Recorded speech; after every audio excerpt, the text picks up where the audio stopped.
Good evening. I'm Christine Johnson. Maurice is off tonight. That suspect now charged with the murder of CEO Brian Thompson.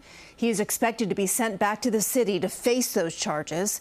It was a customer at a Pennsylvania McDonald's who first spotted Luigi Mangione today, less than a week after the Midtown killing.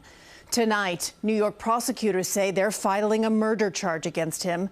Police say inside his recovered backpack, they found a gun and a silencer. Investigators say the suspect was also found with writings suggesting anger with corporate America. We have team coverage here tonight with the breaking details. Jenna DeAngelis has more on the suspect. Jennifer Bisram will take a closer look at the gun used in the crime. But let's begin with Allie Bauman. She is in Altoona, Pennsylvania, with the very latest from there. Allie?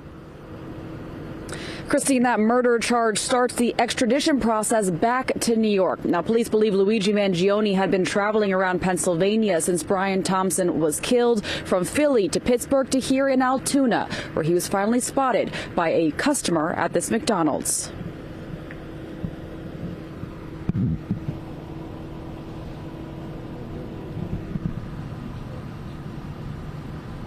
26-year-old Luigi Mangione is now in police custody in Pennsylvania, 5 days after and 300 miles away from the murder of UnitedHealthcare CEO Brian Thompson in Midtown Manhattan. This case is hinged on attention. Authorities say around 9:15 Monday morning, Mangione was eating breakfast at an Altoona McDonald's when a customer recognized him from the wanted photos and told an employee, who called police. Officer Tyler Fry, who's in his first 6 months with Altoona PD, directed Mangione to remove his mask. We just didn't even think twice about it. We knew that was our guy. Then Fry asked if he had been in New York City recently. He became visibly nervous, kind of shaking at that question, and he didn't really answer it directly. When prompted for his ID, police say he gave this fake New Jersey driver's license, which investigators believe was used to check into the Manhattan hostel 10 days before the shooting. Police arrested Mangione for forgery and, once in custody, searched his backpack, where they found a U.S. passport, clothes which matched the shooter's attire, a ghost gun with a suppressor consistent with the murder weapon, and a 3-page handwritten manifesto. We don't think that there's any specific threats to other people mentioned in that document, but it does seem that he has some ill will toward corporate America. Police revealed Mangione also had various electronic devices, which they believe he was using to evade detection. Very careful with trying to stay low profile, avoid cameras. Police say the most crucial clue in this investigation has been this photo from seemingly the only time the suspect pulled down his mask in New York.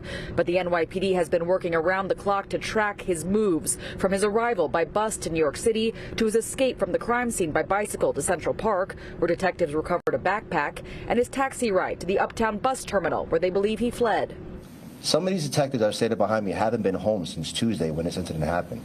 Investigators are now pouring through what they call a mountain of evidence, trying to fill in the gaps of his journey and determine if he acted alone.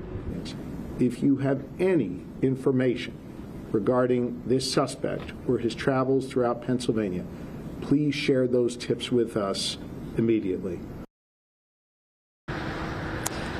Now, Mangione is being held here in Altoona on forgery and 2 gun charges. Authorities say the extradition process back to New York could take days or even weeks. In Altoona, Pennsylvania tonight, Allie Bauman, CBS News, New York. All right, Allie, thank you. Now, the NYPD says that this is the 3rd time in 3 weeks that people have seen something related to a crime and said something leading to an arrest. On November 18th, it was a cab driver who alerted police to the suspect in a triple stabbing in the city. The next day in Queens, witnesses called police about an armed robber who later opened fire on police. And today, that McDonald's employee who spotted the suspect in the killing of the UnitedHealthcare CEO.